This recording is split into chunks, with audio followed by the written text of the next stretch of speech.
There's a poem written by a very famous English poet at the end of the 19th century. It was said to echo in Churchill's brain in the 1930s. And the poem goes, "High upon the hill of summer, lazy with the flow of streams, hark, I hear a distant drummer drumming like a sound in dreams. Far and near and low and louder on the roads of earth go by, dear to friend and food to powder, soldiers marching soon to die." Those who are interested in poetry, the poem is The Shropshire Lad, written by A.E. Housman. But what Housman understood, and you hear it in the symphonies of Nielsen too, was that the long, hot, sylvan summers of stability of the 19th century were coming to a close, and that we were about to move into one of those terrifying periods of history when power changes.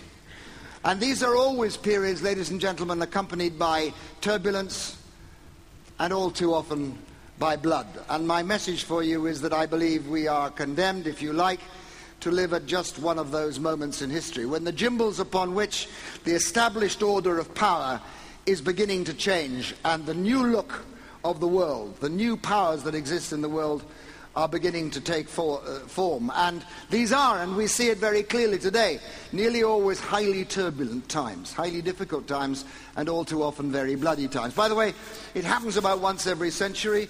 You might argue that the last time it happened, and that's what Housman felt coming and what Churchill felt too, was that when power passed from the old nations, the old powers of Europe, across the Atlantic to the new emerging power of the United States of America, the beginning of the American century.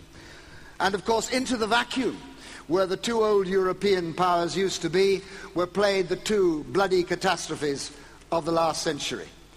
The one in the first part and the one in the second part, the two great world wars. Mao Zedong used to refer to them as the European civil wars, and it's probably a more accurate way of describing them. Well, ladies and gentlemen, we live at one of those times. But for us, I want to talk about three factors today. And the first two of these, is about a shift in power. And the second is about some new dimension, which I want to refer to, which has never quite happened in the way it's happening now. But let's talk about the shifts of power that are occurring to the world. And what is happening today is in one sense frightening, because it's never happened before.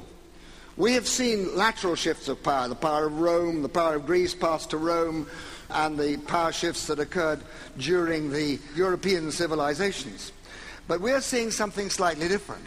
For power is not just moving laterally from nation to nation, it's also moving vertically. What's happening today is that the power that was encased, held to accountability, held to the root of law, within the institutions of the nation state, has now migrated in very large measure onto the global stage. The globalization of power, we talked about the globalization of markets, but actually it's the globalization of real power. And where at the nation-state level that power is held to accountability, subject to the rule of law, on the international stage it is not. The international stage, on the global stage, where power now resides, the power of the internet, the power of the satellite broadcasters, the power of the money changers, this vast, huge money go-round that circulates now 32 times the amount of money necessary for the trade it's supposed to be there to finance. The money changers, if you like, the financial speculators that have brought us all to our knees quite recently. The power of the multinational corporations now developing budgets often larger than medium-sized countries. These live in a global space which is largely unregulated, not subject to the rule of law, and in which people may act free of constraint. Now that suits the powerful, up to a moment. It's always suitable for those who have the most powerful to operate in spaces without constraint. But the lesson of history is that sooner or later, unregulated space not subject to the rule of law, becomes populated not just by the things you want, international trade, the internet, etc., but also by the things you don't want. International criminality, international terrorism. The revelation of 9/11 is that even if you are the most powerful nation on earth, nevertheless, those who inhabit that space can attack you even in your most iconic of cities one bright September morning. It's said that something like 60% of the $4 million that was taken to fund 9/11 actually passed through the institutions of the Twin Towers which 9/11 destroyed. You see, our enemies also use this space, the space of mass travel, the internet, satellite broadcasters, to be able to get round their poison, which is about destroying our systems and our ways. Sooner or later, the rule of history is that where power goes, governance must follow. And if it is therefore the case, as I believe it is, that one of the phenomena of our time is the globalization of power, then it follows that one of the challenges of our time is to bring governance to the global space. And I believe that the decades ahead of us now will be, to a greater or lesser extent, turbulent, the more or less we are able to achieve that aim, to bring governance to the global space. Now notice, I'm not talking about government, I'm not talking about setting up some global democratic institution. My own view, by the way, ladies and gentlemen, is that this is unlikely to be done by spawning more UN institutions. If we didn't have the UN, we'd have to invent it. The world needs an international forum. It needs a means by which you can legitimize international action. But when it comes to governance of the global space, my guess is this won't happen through the creation of more UN institutions. It will actually happen by the powerful coming together and making treaty-based systems, treaty-based agreements to govern that global space. And if you look, you can see them happen, already beginning to emerge. The World Trade Organization, treaty-based organization, entirely treaty-based, and yet powerful enough to hold even the most powerful, the United States, to account, if necessary. Kyoto, the beginnings of struggling to create a treaty-based organization. The G20. We know now that we have to put together an institution which is capable of bringing governance to that financial space for financial speculation. And that's what the G20 is, a treaty-based institution. Now there's a problem there, and we'll come back to it in a minute, which is that if you bring the most powerful together to make the rules in treaty-based institutions to fill that governance space, then what happens to the weak who are left out? And that's a big problem, and we'll return to it in just a second. So there's my first message, that if you are to pass through these turbulent times, more or less turbulently, then our success in doing that will in large measure depend on our capacity to bring sensible governance to the global space. And watch that beginning to happen. My second point is, and I guess I don't have to talk to an audience like this about such a thing, but power is not just shifting vertically, it's also shifting horizontally. You might argue that the history of civilizations has been civilizations gathered around seas. The first ones around the Mediterranean, the more recent ones and the ascendance of Western power around the Atlantic. Well, it seems to me that we're now seeing a fundamental shift of power, broadly speaking, away from the nations gathered around the Atlantic shoreboard to the nations gathered around the Pacific Rim. Now that begins with economic power, but that's the way it always begins. You already begin to see the development of foreign policies, the augmentation of military budgets occurring in the other growing powers in the world. I think actually this is not so much just a sort of shift from the west to the east. Something different is happening. My guess is, for what it's worth, that the United States will remain the most powerful nation on earth for the next 10 years, 15. But the context in which she holds her power has now radically altered, it has radically changed. We are coming out of 50 years, most unusual years of history, in which we have had a totally monopolar world, in which every compass needle, for or against, has to be referenced by its position to Washington. A word bestrode by a single colossus. But that's not a usual case in history. In fact, what's now emerging is the much more normal case of history. You're beginning to see the emergence of a multipolar world. Up until now, the United States has been the dominant feature of our world. They will remain the most powerful nation, but they will be the most powerful nation in an increasingly multipolar world. And you begin to see the alternative centers of power building up. In China, of course, though my own guess is that China's ascent to greatness is not smooth. It is going to be quite bumpy as China begins to democratize her society after liberalizing her economy. But that's a subject of a different discussion. You see India, you see Brazil. You see increasingly that the world now looks actually, for us Europeans, much more like Europe in the 19th century. Europe in the 19th century, great British Foreign Secretary Lord Canning used to describe it as the European concert of powers. There was a balance, a five-sided balance. Britain always played to the balance.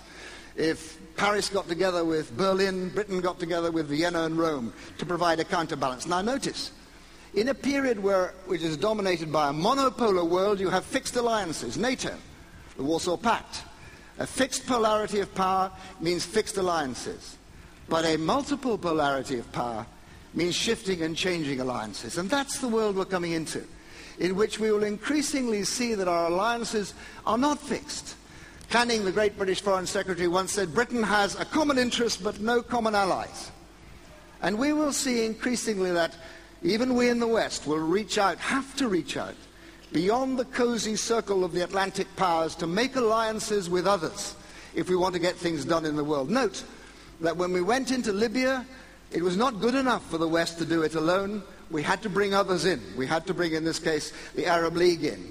My guess is Iraq and Afghanistan are the last times when the West has tried to do it themselves and we haven't succeeded. My guess is that we're reaching the beginning of the end of 400 years. I say 400 years because it's the end of the Ottoman Empire, of the hegemony of Western power, Western institutions, and Western values. You know, if up until now, if the West got its act together, it could propose and dispose in every corner of the world. But that's no longer true. I mean, take the last financial crisis after the Second World War. The West got together, the Bretton Woods Institution, World Bank, International Monetary Fund, the problem solved. Now we have to call in others. Now we have to create the G20. Now we have to reach beyond the cozy circle of our Western friends. Let me make a prediction for you, which is probably even more startling. I suspect we are now reaching the end of 400 years when Western power was enough. People say to me, the Chinese, of course, they'll never get themselves involved in peacemaking, multilateral peacemaking around the world. Oh, yes. Why not? How many Chinese troops are serving under the blue beret, serving under the blue flag, serving under UN command in the world today? 3,700. How many Americans? 11. What is the largest naval contingent tackling the issue of Somali pirates? The Chinese naval contingent. Of course they are. They're a mercantilist nation. They want to keep the sea lanes open. Increasingly, we are going to have to do business with people with whom we do not share values, but with whom, for the moment, we share common interests. It's a whole new, different way of looking at the world that is now emerging. And here's the third factor, which is totally different. Today, in our modern world, because of the internet, because of the kind of things people have been talking about here, everything is connected to everything. We are now interdependent. We are now interlocked as nations, as individuals, in a way which has never been the case before. Never been the case before. You know, the interrelationship of nations, well, it's always existed. Diplomacy is about managing the interrelationship of nations. But now we are intimately locked together. You get swine flu in Mexico, it's a problem for Charles de Gaulle Airport 24 hours later. Lehman Brothers goes down, the whole lot collapses. There are fires in the steppes of Russia, food riots in Africa. We are all now deeply, deeply, deeply interconnected. And what that means is that the idea of the nation state acting alone, not connected with others, not working with others, is no longer a viable proposition, because the actions of a nation state are neither confined to itself, nor is it sufficient for the nation state itself to control its own territory, because the effects outside the nation state are now beginning to affect what happens inside them. I was a young soldier in the last of the small empire wars of Britain. At that time, the defense of my country was about one thing, and one thing only. How strong was our army, how strong was our air force, how strong was our navy, how strong were our allies. That was when the enemy was outside the walls. Now the enemy is inside the walls. Now if I want to talk about the defense of my country, I have to speak to the Minister of Health, because pandemic disease is a threat to my security. I had to speak to the Minister of Agriculture because food security is a threat to my security. I had to speak to the Minister of Industry because the fragility of our high-tech infrastructure is now a point of attack for our enemies, as we see from cyber warfare. I had to speak to the Minister of Home Affairs because who has entered my country, who lives in that terraced house in that inner city, has a direct effect on what happens in my country, as we in London saw in the 7/7 bombings. It's no longer the case that the security of a country is simply a matter for its soldiers and its Ministry of Defense. It's its capacity to lock together its institutions. And this tells you something very important. It tells you that, in fact, our governments, vertically constructed in the economic model of the Industrial Revolution, vertical hierarchy, specialization of tasks, command structures, have got the wrong structures completely. You in business know that the paradigm structure of our time, ladies and gentlemen, is the network. It's your capacity to network that matters, both within your governments and externally. So here is Ashdown's third law. By the way, don't ask me about Ashdown's first law and second law, because I haven't invented those yet. It always sounds better if there's a third law, doesn't it?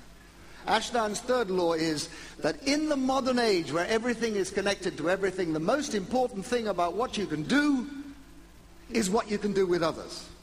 The most important bit about your structure, whether you're a government, whether you're an army regiment, whether you're a business, is your docking points, your interconnectors, your capacity to network with others. You understand that in industry, governments don't. But now one final thing. If it is the case, ladies and gentlemen, and it is, that we are now locked together in a way that has never been quite the same before, then it's also the case that we share a destiny with each other. Suddenly, and for the very first time, collective defense, the thing that has dominated us as the concept of securing our nations, is no longer enough. It used to be the case that if my tribe was more powerful than their tribe, I was safe. My country was more powerful than their country, I was safe. My alliance, like NATO, was more powerful than their alliance, I was safe. It is no longer the case. The advent of the interconnectedness and of the weapons of mass destruction means that increasingly I share a destiny with my enemy. When I was a diplomat negotiating the disarmament treaties with the Soviet Union in Geneva in the 1970s, we succeeded because we understand we shared a destiny with them. Collective security is not enough. Peace has come to Northern Ireland because both sides realized that the zero-sum game couldn't work. They shared a destiny with their enemies. One of the great barriers to peace in the Middle East is that both sides, both Israel and I think the Palestinians, do not understand that they share a collective destiny.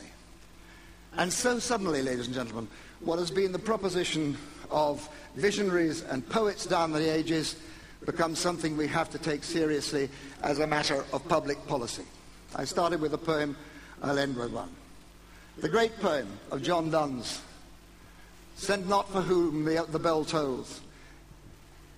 The poem is called No Man is an Island, and it goes, Every man's death affecteth me, for I am involved in mankind. Send not to ask for whom the bell tolls, it tolls for thee. For John Donne, a recommendation of morality. For us, I think, part of the equation for our survival. Thank you very much.